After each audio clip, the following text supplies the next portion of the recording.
Waking up alone in Paris on your honeymoon is an unsettling start to any day.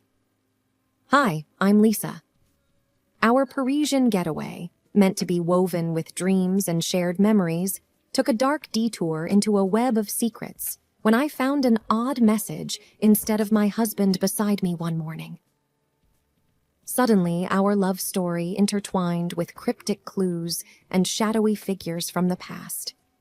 Venture with me into a Paris that hides its mysteries behind every romantic facade and uncover truths that tested not just our bond, but our very survival. So, my name is Lisa, and this is my Parisian story. The glow of the morning sun on Parisian rooftops was breathtaking. I stretched, luxuriating in the satin sheets of our boutique hotel room, reveling in the faint sounds of the bustling Paris streets below. I turned to snuggle closer to my new husband, Alex, but instead of the warmth of his body, I found a cold and empty space. Perplexed, I sat up, scanning the room for any sign of him. His suitcase was still there, clothes thrown casually on a chair from the night before, but no Alex in sight. On his side of the bed, there was a folded piece of hotel stationery. With shaking hands, I opened it. "Morning, love. Took a quick walk to grab some fresh pastries for us. Be back soon." I sighed with relief. But then something caught my eye. On the back of the note, written in a shaky script, unlike Alex's usual neat handwriting, "Don't trust anyone." I felt a chill run down my spine. What was this? A joke? But Alex wasn't one for practical jokes, especially not on our honeymoon. Pulling on some clothes, I decided to go down to the hotel lobby. Maybe he was just there, waiting with a basket of croissants, laughing at his little prank. The hallway was quiet, the muted gold wallpaper gleaming softly. I took the elevator, trying to shake off the unsettling feeling. The elevator doors opened to a bustling lobby, but no sign of Alex. I approached the receptionist, a tall woman with raven black hair and striking red lipstick. "Excuse me," I began. "Have you seen my husband? Tall, brown hair, green eyes?" She looked up, her gaze cold and distant. "No, madame. I haven't seen anyone matching that description." I thought back to the mysterious message. "Don't trust anyone."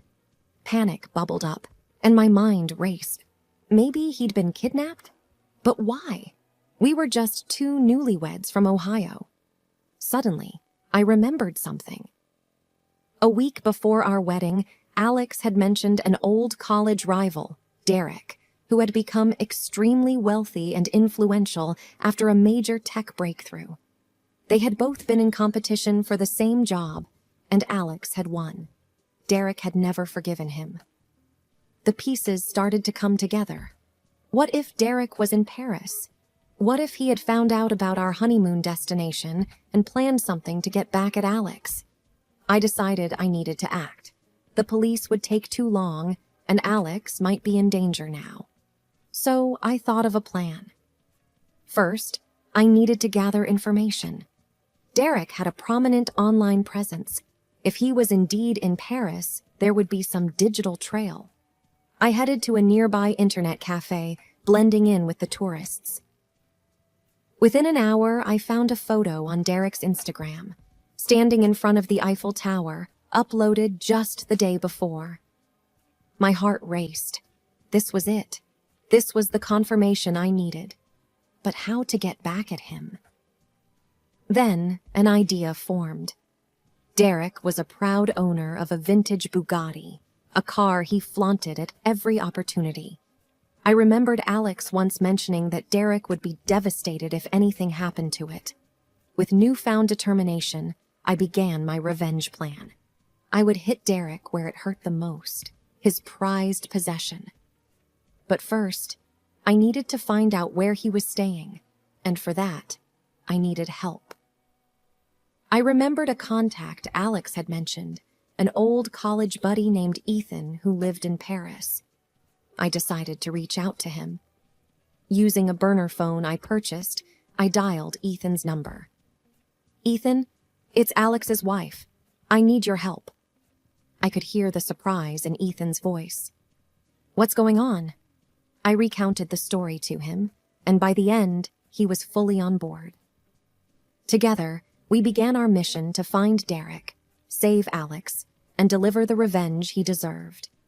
The city of love was about to become the city of revenge. Ethan's apartment overlooked Montmartre, giving a panoramic view of Paris. As I explained the situation, his normally relaxed demeanor turned grim. "So, you think Derek has something to do with Alex's disappearance?" "I'm almost sure of it," I replied, "and we need to act quickly." Ethan thought for a moment. "I might have an idea. I know someone who works at a high-end hotel frequented by the rich and famous. If Derek is in Paris, there's a good chance he's staying there. Let's go." With that, we headed to Le Hôtel du Riche, a luxurious palace where the elite of the world stayed.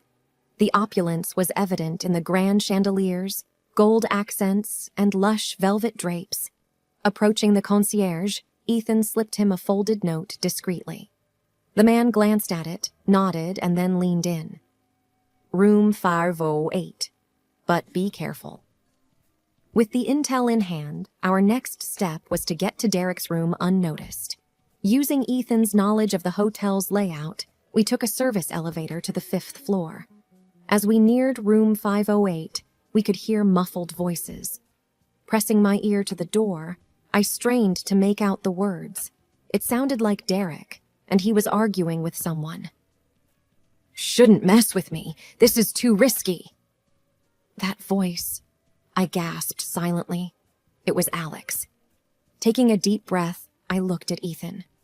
"We need a plan," I whispered. Ethan nodded. "First, let's find out where he's parked his Bugatti. We can use that as leverage." A few discreet questions to hotel staff and a generous tip later, we found out the Bugatti was parked in an underground hotel garage. But we needed to make sure Derek knew we had access to it. Pulling out my burner phone, I sent a text to Derek's known number. "How much do you think your precious Bugatti is worth?" Almost instantly, a reply buzzed in. "Who is this?" With a smirk, I sent a photo of the car keys, which Ethan had skillfully swiped from the valet. "Want these back? Release Alex." The message was bold, perhaps too bold, but it was a move I was willing to make. My husband's safety was on the line. Minutes felt like hours as we waited for a reply. Finally, it came. "Meet me at Pont des Arts at midnight. Come alone." I looked at Ethan, determination burning in my eyes. "I have to go. This is the only way." Ethan tried to dissuade me. "It's too dangerous. He's clearly unhinged." But I was resolute. "I can't risk Alex's life. We'll play Derek's game, but on our terms." As evening turned to night, the plan was set. Ethan would watch from a distance, ready to intervene if necessary, while I would face Derek head-on. The Pont des Arts, known as the Lovelock Bridge, was an ironic choice, but it would soon be a symbol of our triumph over betrayal. The Pont des Arts was bathed in a soft orange glow from the surrounding streetlights, creating an eerie yet romantic setting. The Seine flowed below, its waters glimmering in the night. I stood at the center of the bridge, my breath visible in the chilly night air. The usually crowded spot was deserted, save for a few distant lovers sharing whispered secrets. Suddenly, I heard footsteps approaching. Turning, I saw Derek's silhouette emerging from the shadows, with Alex, my husband, tied and gagged, stumbling along beside him. "Derek!" I shouted, my heart pounding. "Let him go!" Derek just smirked. "Give me the keys first." I gripped the Bugatti keys tightly, considering my options. But the desperation in Alex's eyes made the decision for me. I held out the keys. "Release him, and they're yours." Derek paused for a moment, a sinister smile playing on his lips. "You always were so predictable, Lisa." As he reached out for the keys, a soft whistle broke the tension. Suddenly, from the shadows, Ethan lunged at Derek, trying to take him by surprise. But Derek was quicker than we anticipated. A scuffle ensued, both men wrestling each other, dangerously close to the edge of the bridge. "Lisa, run!" Ethan shouted, grappling with Derek. I hesitated for a moment, then made a break for it, pulling Alex along with me. But Derek, in a fit of rage, managed to push Ethan off him and lunged at us. In that heart-stopping moment, a brilliant idea flashed in my mind. I remembered the Lovelocks couples attached to the bridge. Scrambling, I quickly locked a heavy chain around Derek's wrist, then snapped the other end onto the bridge's railing, effectively tethering him. He tried to free himself, but it was too late. Ethan, recovering quickly, pinned him down. Derek's arrogant sneer was now replaced with a look of pure rage and disbelief. "What do you want, Lisa?" he growled, struggling against his restraints. "Justice," I replied coldly.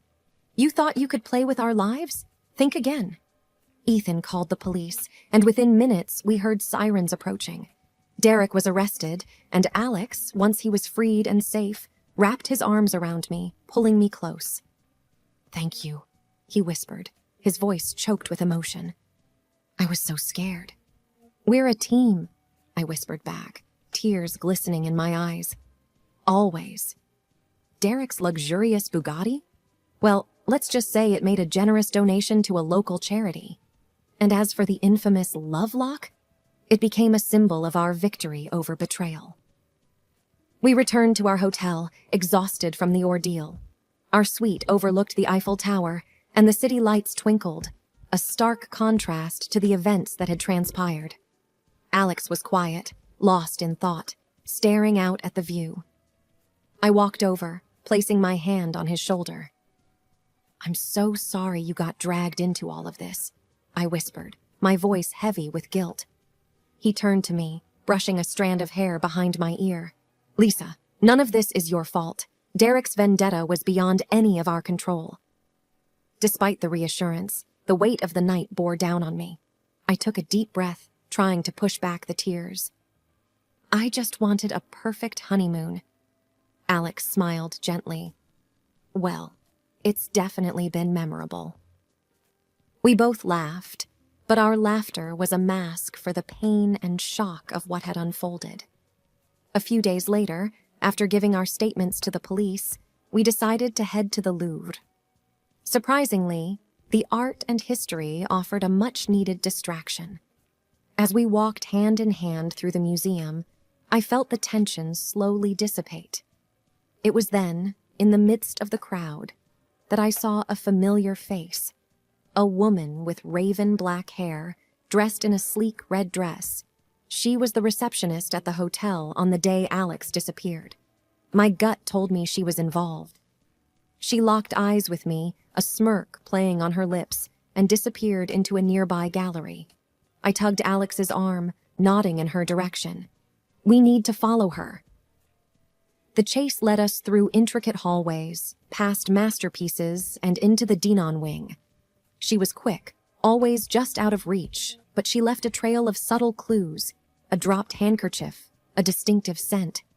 Suddenly, she turned a corner, and we lost sight of her. We entered a dimly lit room, and the door slammed behind us. Panic surged as we realized we were trapped. The room was filled with mirrors, each reflecting our alarmed expressions. "I think we've just stepped into a trap," Alex whispered, his voice tense. From one of the mirrors, the woman emerged, stepping into the room as if by magic. "Indeed you have," she purred, her eyes cold and calculating. "Why are you doing this?" I demanded, fear and anger coursing through me. She smirked. "Because, dear Lisa, the game isn't over yet." "Who are you?" Alex's voice was steady, though I could feel his hand gripping mine tighter. Every instinct told me this was the moment everything came to a head. "My name is Isabel," she purred, circling us with predatory grace. "I was Derek's partner, in more ways than one. When you humiliated him, you humiliated me." "But it's not fair," I exclaimed. "Why are you taking revenge on us? We were just defending ourselves. Isabel paused, taking a deep breath. Her cold demeanor broke for a split second, and I saw the anguish behind her eyes. After your prank, Derek became the laughing stock of our community. The humiliation was too much for him. He took his own life yesterday. My heart sank. I had known Derek was deeply embarrassed, but I hadn't known the true depth of his despair. The weight of his death pressed on me, making it hard to breathe. I had no idea, I murmured, guilt gnawing at me. Of course you didn't, Isabella hissed, regaining her icy demeanor. But that's why we're here. It's time to finish what Derek started. I stared at her, trying to piece together the situation. And what would that be? Another elaborate game? She smirked. Exactly. What do you want? Alex's voice was firm, his protective instincts kicking in. Isabel approached a grand mirror, its frame ornate and gold. Behind one of these mirrors lies a door that will lead you to freedom. Behind the others? Well, let's just say they won't be so forgiving. The realization hit me like a ton of bricks. This was her revenge, a deadly game of chance. I'll give you 5 minutes, Isabel declared, her eyes gleaming. Good luck. She vanished as mysteriously as she'd appeared, leaving us surrounded by mirrors that seemed to mock our desperation. Each reflection twisted our features, showing the gravity of our situation. Alex and I quickly tried tapping on the mirrors, listening for hollow sounds. The minutes ticked away, and my heart raced faster with each passing second. Think, Lisa, I whispered to myself. Then it hit me. The dropped handkerchief. The scent. Isabel wanted us to follow her. She wanted the game to be fair, in a twisted way. I approached a mirror to the far right, one that seemed to reflect the room with more clarity than the others. As I touched its surface, the mirror swung open, revealing a passageway. This is it! I shouted. Alex and I dashed through, just as the room behind us erupted in a cacophony of shattering glass. We didn't stop running until we were back in the crowded hallways of the Louvre. As we caught our breath, the weight of everything that had happened began to sink in. But amidst the chaos, there was one silver lining. Our relationship had been tested in the most unimaginable way, and we had come out stronger. We left Paris shortly after, our honeymoon forever marred by the events that unfolded. But as we began our lives together, one thing was certain. We could handle anything that came our way. Years passed, and the memories of that fateful trip began to fade. Yet, one evening, a package arrived at our doorstep. Inside was a framed photograph of us at the Louvre, taken by a stranger. On the back, a note simply read, "For the memories, Isabel." The game, it seemed, was never truly over.